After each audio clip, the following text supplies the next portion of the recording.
of the big side effects is gas and bloat. And so a lot of people will get a lot of gas and bloat because they just... That's where compliance starts to drop. Grams. Yeah, compliance starts to drop. I know. Yeah, and then they're just a gas ball. So start low, titrate up, and drink the water. Welcome to TPMG Health Talk, where medical experts from Tidewater Physicians Multi-Specialty Group explore the health topics that matter most. Discover more at mytpmg.com. You might remember them from a previous episode where we learned about their military backgrounds and teamwork-driven approach to digestive and colorectal care here at TPMG. Please welcome back Dr. Francis Jones and Dr. Lisa Coleman. Let's keep the conversation flowing. Last time we dove into a topic that might have made some people uncomfortable. Yes, we're talking about poop.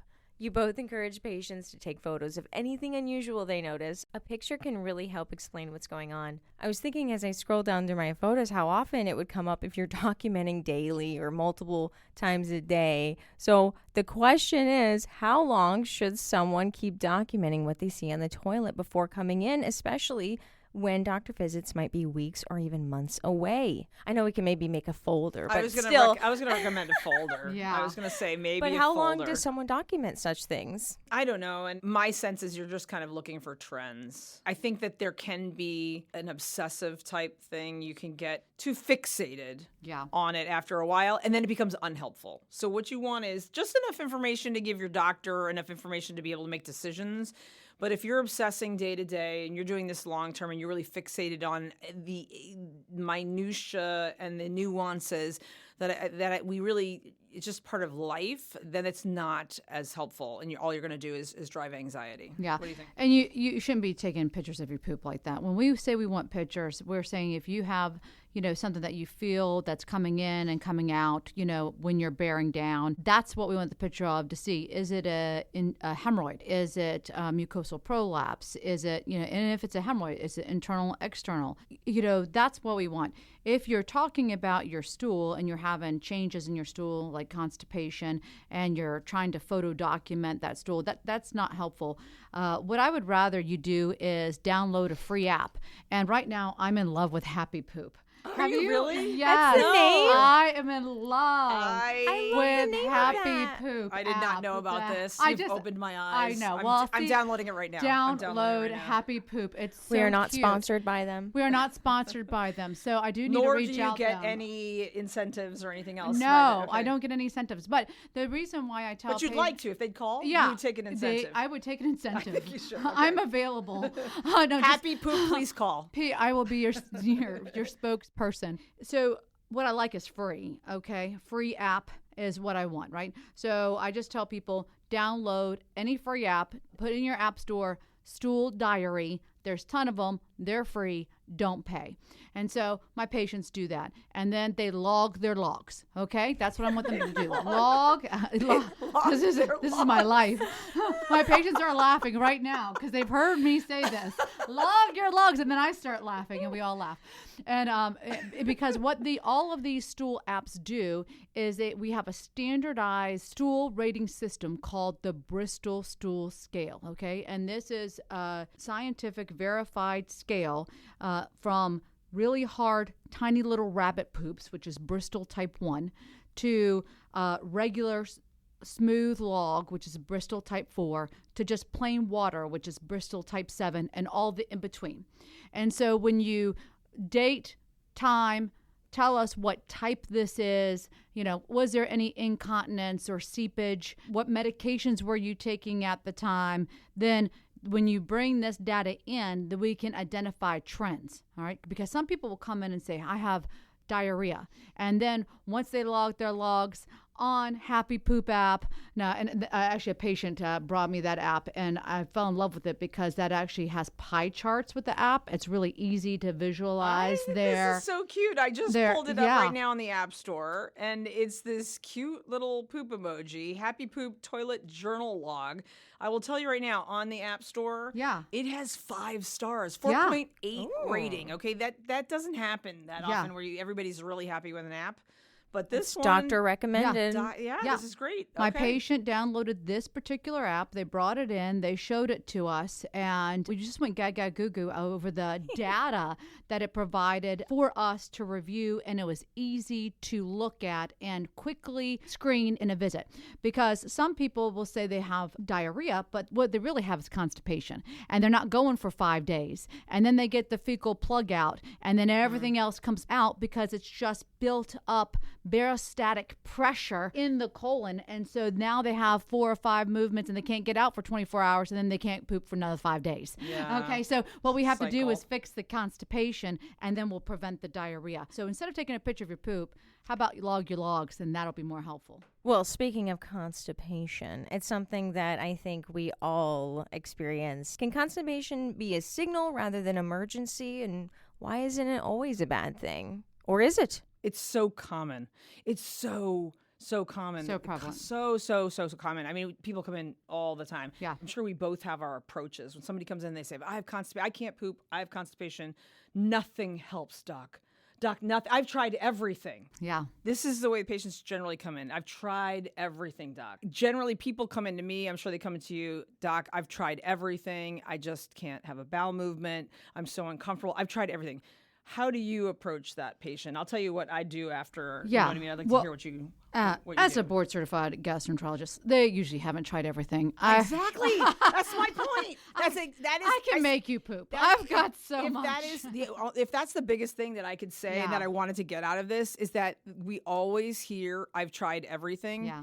And you haven't. Yeah, you haven't. It's just you haven't. And so I want to hear kind of how you approach that. So the first thing is I look at the whole person. What is causing the constipation? I review their medications. A lot of times they're on a lot of medications and they can't change them. I make sure the thyroid's okay. I make sure that they don't have a high calcium. Rarely do I ever find it. But in my 20 years of doing it, I found a couple hypothyroid You're thorough. patients. You're 1,000,000% thorough. You're going to find those zebras. Yeah, I'm internal medicine trained.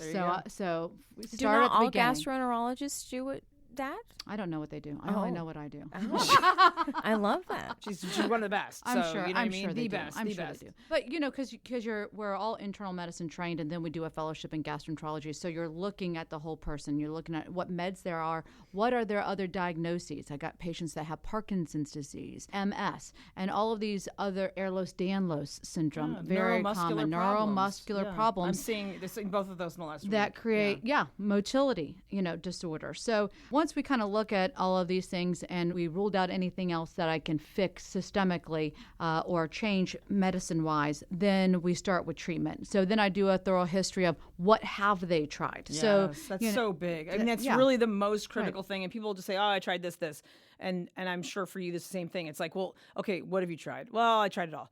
No. I want specifics. I want the names. I want how much you took, how long you took it. Boom. And that's and then I tried it once or twice. It just didn't do anything. Once or twice. That's not effective. Or I'll try Miralax. How much of the dose did you take? Well, I took one.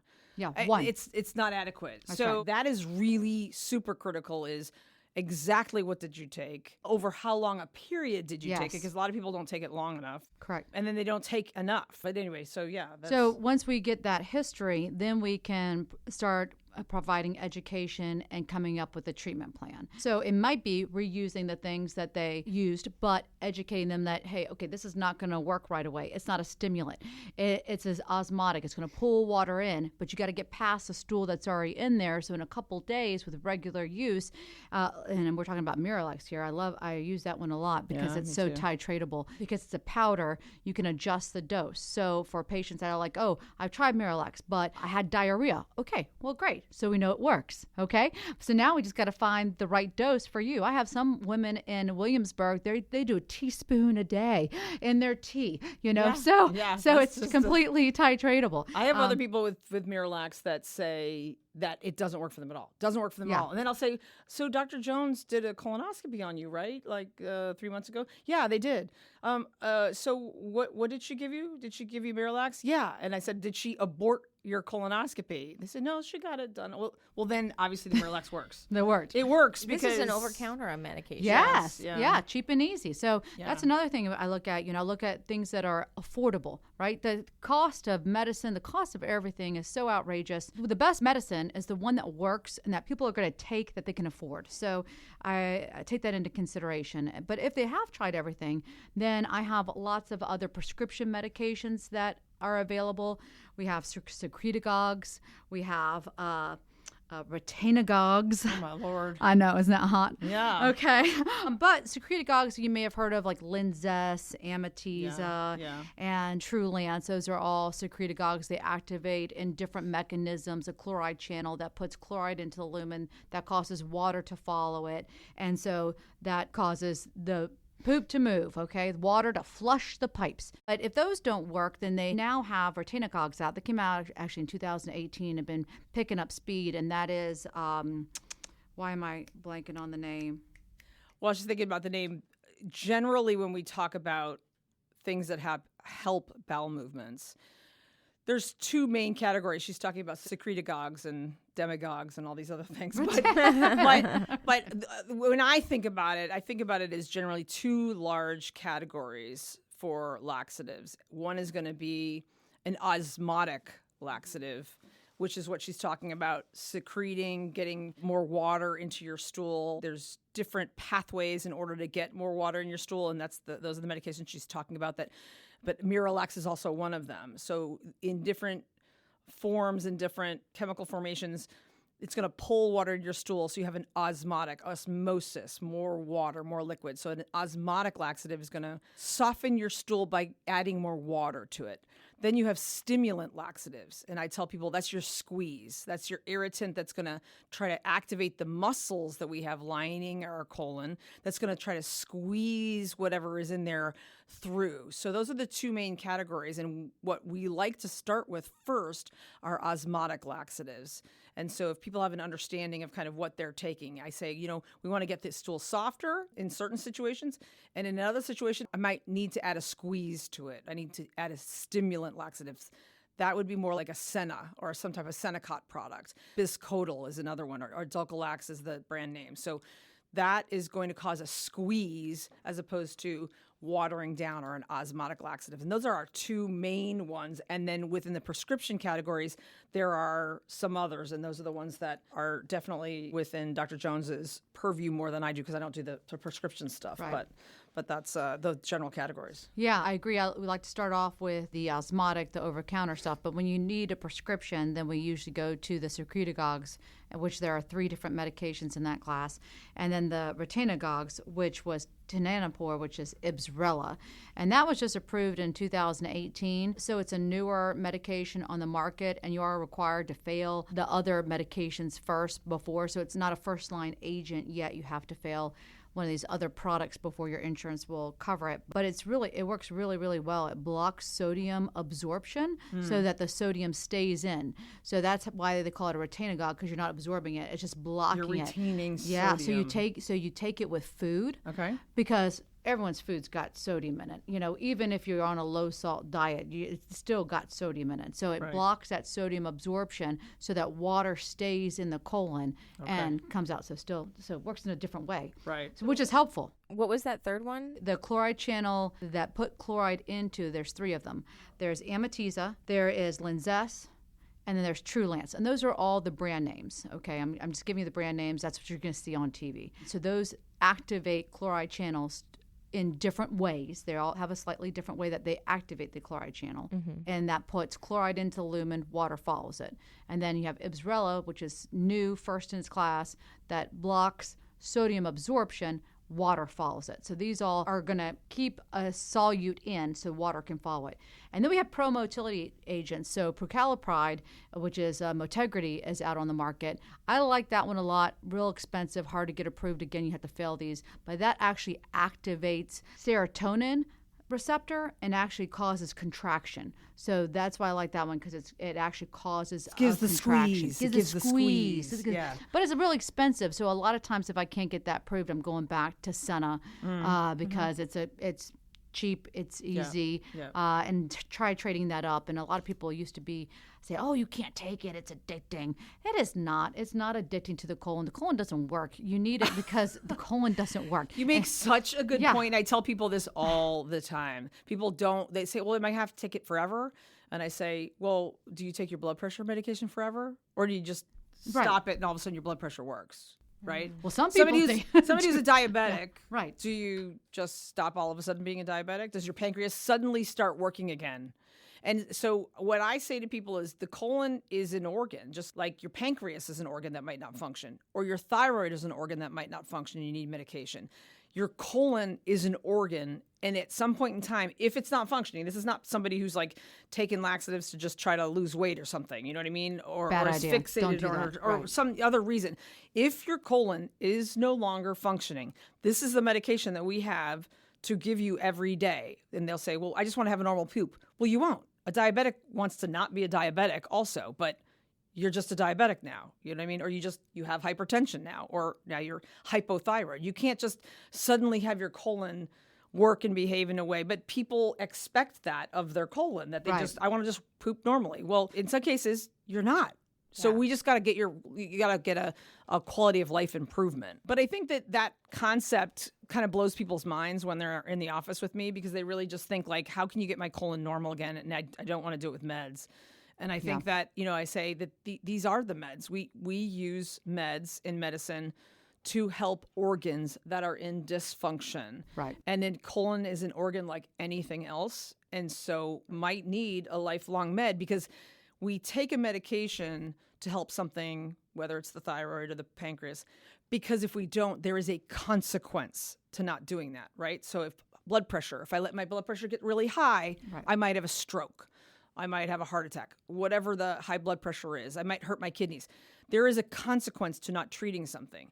If the consequence for us with the colon might be, now I've got horrible, severe hemorrhoids, okay? That's the consequence. Or I've got rectal prolapse. My rectum is falling out. I've got horrible fissures. I'm in intractable pain. So if you don't want those consequences and your colon's not functioning otherwise, you have to take your medicine, and you have to take it long term, and you have to be diligent about it, and you have to make dietary changes and things like that, which we should probably talk about the basics first. Yeah. So these are all the medications that we do have. So we can make you poop. But like you said, I agree, no one really wants to take medicine. So if someone is highly motivated and hasn't tried all of the over-the-counter or other ways to deal with constipation, I'm happy to partner with them and do some of the basic things, such as increasing the fiber. American diet is horrible. 100%. Horrible in the amount of fiber. I'm horrible. Yeah. Oh, I eat fiber gummies. What do you do for fiber for yourself? For me, vegetables. Vegetables? You're so good. You're good. I don't. I like bok choy. I do fiber gummies. Yes, fiber gummies. Giant I love fiber container gummies. of fiber gummies, and I tell people if that's because if you can do the powder, you can do you do with the fiber that we know of, right? Is Citracel, Metamucil, and what Fibercon? And Fibercon, and fibers are a little different because you have soluble, you have insoluble, and some of the fibers are mixtures. So if someone's more constipated, I'll go towards Metamucil. If someone has diarrhea, I'll use Citracel because Citracel is going to gel out and really pump out. So I use my fiber differently for the over the counters. That's what I was told about probiotics. No one cares about probiotics. Oh, what?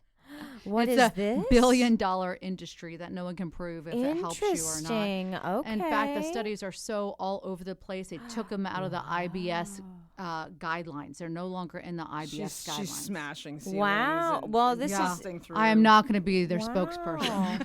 They're not calling. This is interesting. We'll have to have a whole nother. This is a whole nother podcast. Well, the microbiome of the bowel. Okay. That's a whole nother podcast. Okay. The microbiome. Stay tuned for this. And what you can prove and what you can't prove. Right. We can discuss the literature for that. Yeah. So we're gonna put a pin in that one. Let's put a pin in this. Put a pin in it. Stay tuned. So now we're talking about fiber. Yeah. Yes. So there are different types of fiber, and they work differently for different people, and they come in. Some people don't like the powder, some people like the capsules, some people like the gummies.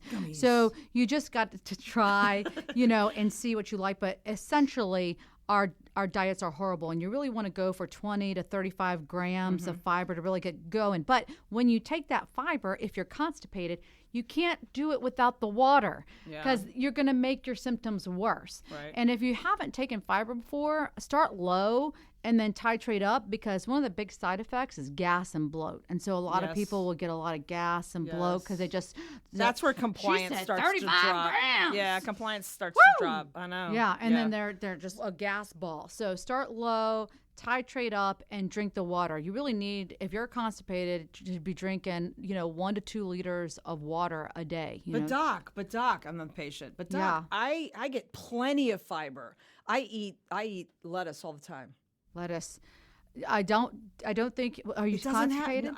No, you're not getting enough fiber. No, what I'm saying is that lettuce has almost no fiber in it. Yeah. Lettuce is healthy for you. They're like, oh no, doc, I have I must get plenty of fiber because I eat salads every day, and I'm usually like, look it up, Google how much fiber you get in lettuce. It's very minimal.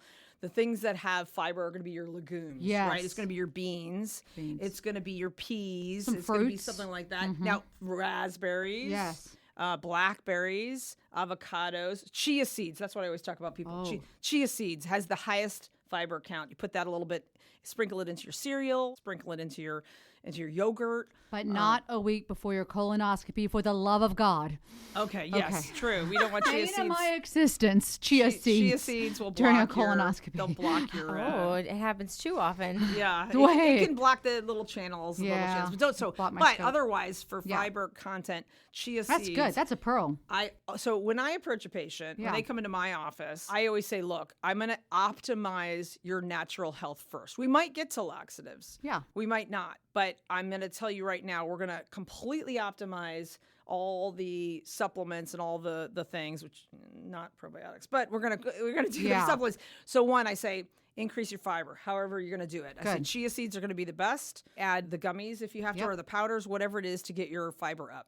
The second thing I tell people is take the biggest thing that I talk about is magnesium. Oh. I know. We're going to talk about magnesium. Fine. All right. Oh, my God. We're going to talk about magnesium. I was just about to say magnesium. I know. But let me just, I'll get Why through the rest of this. Why are you in my head? Because we live and breathe the same thing. Oh, man. Love some magnesium. So, the magnesium is the best. Yeah. So, and now it's the hottest topic on TikTok. I know. I was thinking about that too. They weren't listening to us. Our phones are listening 20 to years, us talk about magnesium. I've been talking about magnesium I for just 20 started years. taking magnesium this past year. And now we're going to talk about magnesium because there's different forms of magnesium. Okay. But so we're going to focus on fiber, however you get your fiber. We're going to focus on magnesium. And I say, look, I'm not giving you magnesium. There is magnesium, like milk of magnesia. Yeah. There's magnesium citrate bottles. I'm not talking about taking a ginormous dose in order to have a bowel movement. I'm talking about just getting daily magnesium supplement normally in your body. Now, we can talk about its laxative effects as well, but you want to get daily maximal optimization of magnesium in your body because it's so important for your gut. It's so important for your muscles, all the things. It stimulates colonic contraction. It does. And so I do the magnesium and I say do this. And then I say you can add omega-3, 6-9 or flaxseed oils. You take a tablespoon of that a day and then add wheat germ. If you're not gluten-free, wheat germ, you put a little tablespoon of wheat germ in your... write this down. Just try it for yourself. Put a tablespoon of wheat germ in a smoothie for yourself and do not go that far from a bathroom. Oh, really? Okay, yeah, just test it for yourself and then you can tell your patients, I didn't know this. Wheat germ. It's like in the tiny corner. People don't even use wheat germ. It's at the bottom of the shelf. Yeah, typically. It's at the bottom of the shelf. You can put that in a smoothie. You can put it in yogurt. You can put it also in your cereal. But anyway, wheat germ, I tell them that too. So once you optimize all of that, then if you need something beyond it, then we start talking about the Miralax. Yeah, that's when I go to Miralax. And I say to my patients, if you really truly do all of these things, you probably won't need a Miralax. But if you do, then you're going to start with Miralax and all of these things. The other thing I tell them in terms of approach and strategies, I say, look, I'm going to have you do these things. And if it's Miralax, it might be once a day. It might be once a week. Like you said, titrating is the key. Might be every other day. Whatever the recipe is, but you want to be consistent with it. You want to do it long term. You don't want to give up because my goal, and your goal I know too, is we're not trying to blast you with a bowel movement. Many people are very fixated. I want to take this and then poop. Yes. And that's not what you want to do, because then you go into the crazy diarrhea constipation cycle. Diarrhea, constipation, and it goes back and forth. And what we want to do is get you slowly to a better place, so you're not, going way up and way down. And sometimes it takes weeks. Yeah. And if you're consistent, you'll probably get there. And we're improving your quality of life by improving the number of spontaneous bowel movements you have a week. That's something that we study. But spontaneous it takes a bowel while to movements. get there. It really, you have to be patient. Don't ask me You for need a bowel spontaneous? movement at 8 a.m. on the dot every day. That's Right. not Right after you that- take your med. Yeah, right after you take your med. That's not going to happen, okay? But we're going to increase the number of spontaneous bowel movements you have a day. And a few other things I'd like to add to that is magnesium. I like magnesium oxide. I use that the I tell most. people throw that in the garbage. Really? What? Yes. I love it. Oh, we're having a have debate. so- Okay. Oh, Fists up. Such Fists up. great results. No. 400 to It's not 500 absorbed. milligrams, 1 to 2, all the way up to 1,000. I have great results. Okay, but so let's distinguish what we're trying to do. Yeah. My sense, okay, and you can talk, is it's about the absorption, because magnesium oxide is not absorbed by the gut. Well, it So you're stimulates leaving it. the colon. But I think it's because of what you're saying, which is if it stays in the gut, you're pulling water in again, right? So But magnesium and magnesium's- magnesium oxide are separate. So let's There's talk about different types. let's talk about the There's different types of magnesium. citrate, There's- magnesium stearate, There's magnesium there's oxide, magnesium magnesium oxide, glycerin. there's magnesium glycinate, Yeah. there's magnesium threonate, and magnesium citrate and magnesium hydroxide. Okay, those are the main ones that you're going to see in the store. Magnesium oxide does not get absorbed really at all. It doesn't get absorbed. So it's going to stay in the gut. Magnesium glycinate gets absorbed a little bit more. You're going to see that. It's going to be better for your foot cramps at night. It's going to have a little bit of a GI effect, meaning soften your stools or squeeze and things like that. It's going to have a little bit of that stimulant effect, but it's not absorbed as much. Then you've got your magnesium threonate, which is the only one that goes through the blood-brain barrier. So we talk about magnesium threonate. We're talking about anti-stress and brain fog and other things like those are those types of applications. But you still get the magnesium in it, so there's still an effect, and you're going to get some GI effect, but it might not be as strong as maybe something like a magnesium citrate. Okay, magnesium citrate is going to have the most GI really effect on it, strong. and if you take it in high doses, it's going to be an explosive laxative. So magnesium citrate, and then there's magnesium hydroxide, which is also a more dramatic GI effect, and you're going to see that there's some chews that are available by Dulcolax. Dulcolax puts their name brand on everything now. Dulcolax is not just Dulcolax. Dulcolax is biscotal. Dulcolax Yeah, is, you have to read have the to- active ingredient. ingredient. When people come in and say they're taking Dulcolax, I have no idea what they're saying because it could be colase, it could be a stimulant, biscotal. So you really need to read what the active Or if somebody just ingredient comes and says, I just take a stool softener. Well, what is that? yeah. It's probably docosate. It's probably colase. I tell them to throw it in the garbage. What do you think about colase? Colase, I throw in the garbage. It's worthless. Don't Yeah. waste your money. Yeah, I agree. What about Calm? I like Calm. Oh, I Magnesium love magnesium citrate. That's a Calm. magnesium citrate Yes, one, and yes. so that's not on the constipation aisle. There's like a on the calcitate in sleep there aid. too. Is there a calcitate in there? I don't know, but I know Carbonate. it's got citrate for sure. Yeah. And so it's found in the sleep aisle, in the relaxation aisle. It's not on the constipation aisle, but it's a magnesium supplement, and you can take. I position mine at night. I usually have them take it at night before they go to bed. Yeah, that's a good time because of the calming effect. The calming effect, Yeah. the muscle relaxation, they feel better. Natural vitality. Oh. That's what calm is by natural vitality. Here's That's the other pearl that I also recommend to people, and it's behavioral change. And it's to stop ignoring the call and to try to stool holding. You're saying don't Yes. stool hold. and to try to time a practice potty after exercise and after you wake up and after eating, because that is when your colonic motility goes up. About 1 to 2 hours after eating, your colonic motility goes up. So when you eat, you have a gastrocolic reflex where the food hits your stomach and it sends a nerve message to your colon, make out for blow, incoming. And so, and then the colon contracts. So about an hour or two after you have a meal, you should try to go poop. An hour after you exercise, you should try to use the restroom. And also upon awakening. So you're saying you should poop at least 3 times a day? No, I think that She's training yourself. You're training yourself. You're going, if you're constipated, you're going in the bathroom. You're trying to sit down and relax and have a bowel movement at the times when your colon has the most stimulation. And for some people, that's helpful. And the other thing is not ignoring the call. Everyone's so busy. Run, run, run. Everyone busy, busy, busy. And so they get the urge to go, and I don't have time. So that's definitely how you get hemorrhoids. Yeah. Oh, for sure. Then you turn. Then your brain starts ignoring the signal. Signal. It turns it off. It's like you get screaming going to your brain, please, please, please, and then it quiets the noise, and then you no longer get as good a signal. I would say, I'm not sure for you. I'm sure it's the same, but the types of jobs that come in there are teachers. Teachers can't leave the students to go have a bowel movement whenever they want. So they have to stool hold.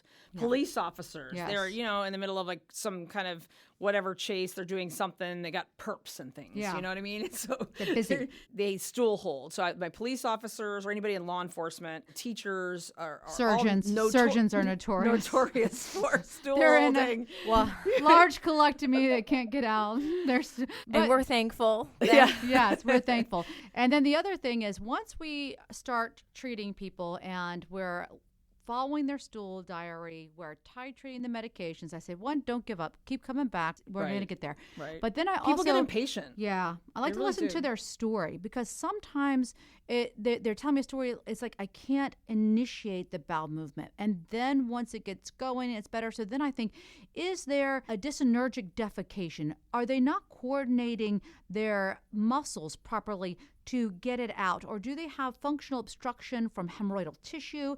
And so that's where sometimes I might use a squatty potty.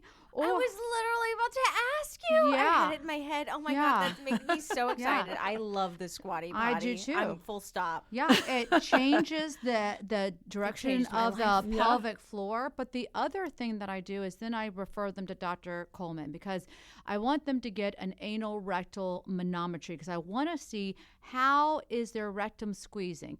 Are they getting the signal to use the restroom? Are they coordinating their muscles properly? Because I've seen patients, and I want Dr. Coleman in a minute to go over what this anal rectal manometry is and how she does it. But I've seen patients where the anus, from just improper training, somehow the signal gets messed up. When you're supposed to have a bowel movement, your rectum is supposed to contract and your anus is supposed to relax, and poop comes out. And some people, they get off kilter and their rectum may contract and may not contract, but the anus doesn't relax.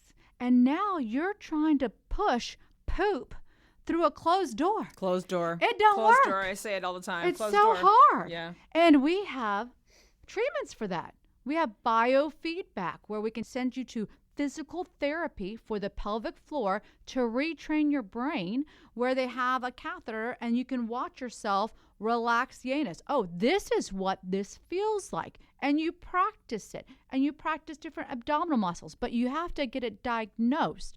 And so, Dr. Coleman, tell us about your fancy machine that you help me and my patients out with. Yeah, we use it for a lot of different reasons, but if we're going to talk about manometry, anal rectal manometry today, focusing on the constipation side, I think the first thing is when they come to you, you go through all the meds, you go through the behavioral stuff. Again, we talked about, I always discuss with my patients, a lot of the behavioral health medications, unfortunately, cause a ton of constipation. If you think about it, it makes sense.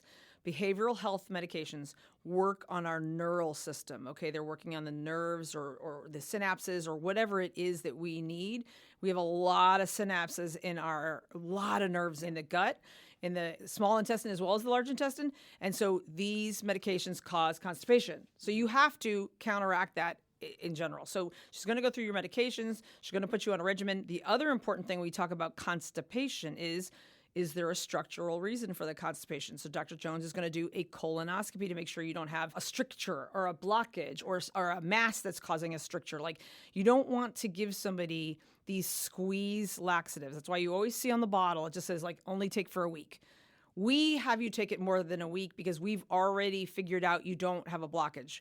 What the companies don't want is for you to take it longer than a week and not see a doctor, when really the reason why you can't have a bowel movement is because your colon is blocked by a cancer, or your colon is blocked by a stricture for some other reason. So once you get that evaluation by Dr. Jones and you are confirmed that you do not have a blockage in your colon is open, everything is open, it's just not functioning right, then you might get a referral to me to look at that door, that exit door. What's going on with that exit door, right? So manometry is going to look at a couple of things. It's going to look at the sensation at the base of your rectum, the anal rectal area. That's the nerves that's going to give that signal to your brain that I've got something here. It's time to go find a bathroom. It's going to look at that sensory area. It's also going to look at the function and the ability. We've got two parts of the anal muscle. There's an internal anal sphincter and an external anal sphincter. The internal part is the part of the anal sphincter that we don't think about. It's automatically controlled. Like the three of us sitting here, we're hoping that our internal anal sphincters are working correctly because we're not pooping our pants as we're sitting here, right? So the internal anal sphincter is an automatic functioning muscle. The external anal sphincter is the one that you can contract when you feel something there and you're like, oh, I need to contract something so that I can get to a bathroom in time. And so you activate that by, squeeze. You activate that yourself. So when we do the manometry, and the manometry isn't that scary, we're not, it's really not. People have a lot of fear around it, so I'll discuss it in that. You don't have to do a bowel prep. You're not doing all this, you don't need a ride. You don't need sedation. In fact, when people ask me, can I be sedated? I'm like, no, because I need to see your nerves and your muscles functioning. You have to participate. You can't be. You have to do things. We want to see the responses. If we dumb down the response, that we're not getting accurate information. So you don't need a bowel prep. You don't need, sometimes we have people do an enema, but you don't need a ride. You don't need, you're just coming to your office, my office as you are. The probe is about as big as my finger. Yeah, so, actually smaller. I mean, people's stool is bigger than the probe. Yeah, that's true. Yeah. And my anoscope, when we use an anoscope, the probe is actually smaller than the anoscope. So once we do the investigation with the anoscope, we look at your hemorrhoids. We look at the structure of the anus, that would be part before the manometry. We're going to look at the structure of the anus. We're going to say, are there any hemorrhoids that are causing problems? Are there fissures? Is there pain? What's going on with the structure? And then with the manometry, I do the function. And so insert the probe. It has a balloon on the end of it that is not blown up initially. So we have the patient go through some movements. So put the probe into the anus. And then I say, look, now it's placed. It was uncomfortable kind of going in. Now we're just going to breathe because I'm not going to move this probe around. I'm just going to make sure it stays in the same place. We're just going to hold it. And then I have them do, initially I have them do nothing. Let them just kind of get used to it for a second. And then I take a basic measurement. And what I'm doing for the basic measurement is measuring the internal anal sphincter because they're not controlling anything. They're just sitting there right now. The resting tone is, what is the tone of the anal sphincter? Is it closed? Is it open? When you're just sitting there, in theory, it should be closed. So I want it tight at a certain level, but not too tight, right? You don't want it spastic. Right. So that can happen as well. So I look at the internal anal sphincter tone. Is it low? Is it normal? Is it high? Are you spastic? Hypertonic is what we say. And then we go through different maneuvers. I have you squeeze then and activate a squeeze. Now I'm looking at the external anal sphincter.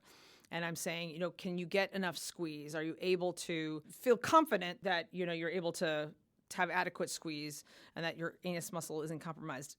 In other situations with damage from obstetrics, that's where I see people with weakness that might have something that leads to fecal incontinence, but we can talk about that at another time. So the squeeze, and then what I do is a push. And this is where within constipation, we're talking about obstructive defecation. We have something what's called paradoxical contraction of the puborectalis, which sounds really sounds like a dinosaur. I know. That was hot. So you might either have paradoxical contraction of the puborectalis, or you might have non-relaxation of the puborectalis. And this is what Dr. Jones was alluding to, is that in this situation, the puborectalis and the anal muscle has to get that signal from that push. You're pushing, and then it opens up. It has to relax.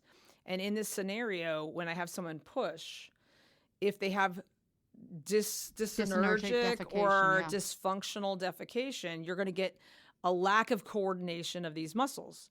And so when you push, instead of the muscle relaxing. And so therefore on the machine, I would see a drop in pressure because it's opening.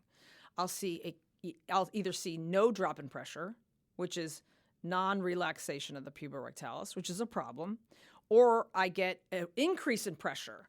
And I can show you on the screen, hey, look, when you tightened up your anus muscle because you did not want to poop, this is how the pressure's shot up. Yeah.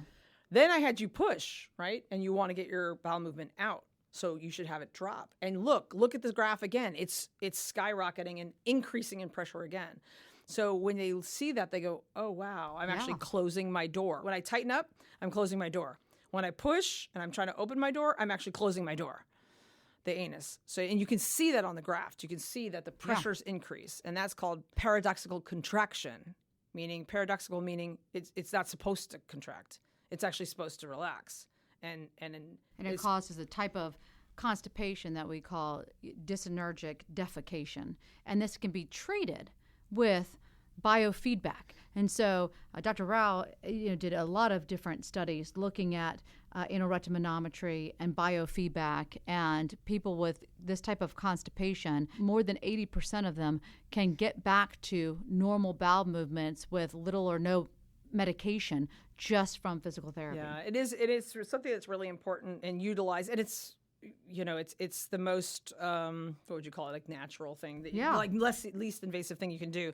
The other thing we do at the end of the manometry is I'll blow up the balloon and I'll do a couple of reflexes to see if that anus brain reflex is working. And after the reflexes, then I test the sensation. And so I blow up a balloon. I'll say, hey, I'm going to blow up this balloon.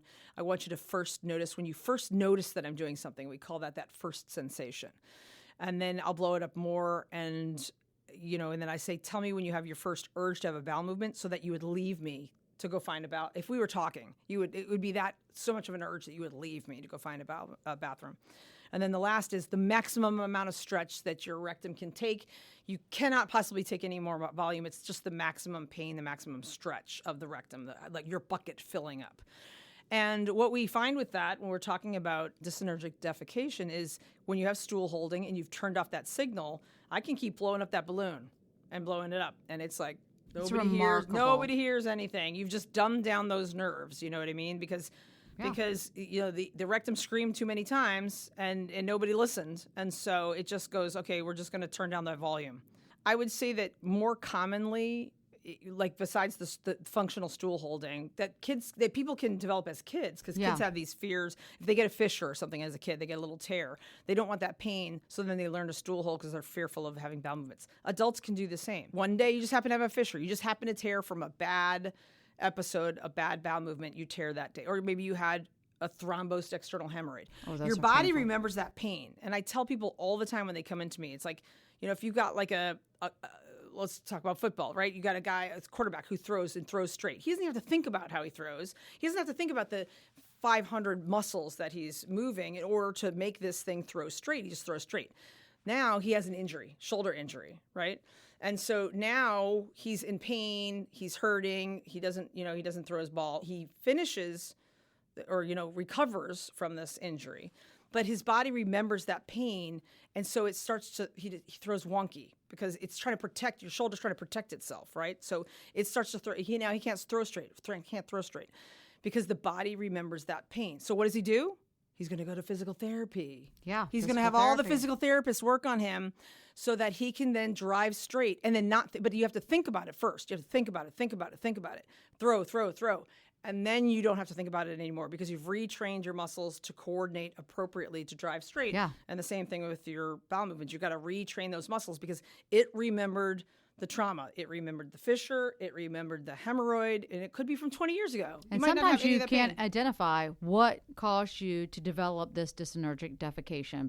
And unfortunately, I also have people with sexual trauma that or they might even not remember it. So that's a question that I ask people as well. I mean, I have to be sensitive to that because they might have that in their history. And very commonly, as anyone can understand, that would lead to dysfunction, in that area in general. And so you do have to address it, and you have to be careful about that, being present. But again, for any of this, pelvic floor physical therapy, and these are specialized physical therapists. They do specialized training. They are excellent at what they do. They are discreet. Yes. These exams and the education that they give is an intimate one. And you really want one that has that biofeedback approach. Most people will definitely do some different abdominal exercises, pelvic floor strengthening, but you really want to see. You got to connect the anus to the brain. You have to connect the anus to the brain. It's got to be connected. So during that physical therapy, they should have another probe similar to Dr. Coleman's that they put in there where you can watch yourself relax, so you can retrain. And sometimes they have even cute little bunnies or something that goes up and down, like little characters, to try to make it fun. Airplanes that go up and above, up and down over mountains. Yeah, and mountains, like that. and you're squeezing and relaxing and squeezing and relaxing. But you have to have that so that you can see what your body's doing to retrain it and do it over and over and over again, so that when you're using the restroom, you know what it feels like. You can reproduce that and fix yourself. And sometimes with people, it's so bad that I actually have to add Botox to the regimen. Oh, yeah. Yeah. So if your door is not opening and it's spastic shut and you're just not going to be able to make any headway, I will add Botox injections to then assist and go along with the pelvic floor physical therapy, so that you don't have as much pain as you're doing it, so that you can make some progress. Because some people are so spasmed. I mean, it's just, it's the door is so closed and they're suffering so much. So I'll add Botox into the anal muscle. We do this under sedation in the operating room. 4 little needle sticks. It's not that much. It actually doesn't disrupt them at all. It takes about 10 to 14 days to set up. And then they'll get a little bit of decreased tension in the anal muscle so that they can progress and hopefully have a better outcome, better result. It works really well. It makes their anus look very youthful. Yeah. I was about to say, I'm sure some of the ladies are like, Doc, can you also put some on the other end for me? I don't think it helps with wrinkles in the anus, as those just kind of stay. But, Who knew Botox could be used in so many unexpected ways? We'll continue this conversation with Dr. Coleman and Dr. Jones as they share constipation treatments they feel work best and rate their favorites from 1 to 10. Thanks for joining us on TPMG Health Talk. Until next time, take care. The information shared on today's podcast is not intended to be medical advice, nor is it meant to replace a professional consultation with a healthcare provider. The opinions expressed in this podcast do not necessarily reflect those of TPMG or its providers and physicians.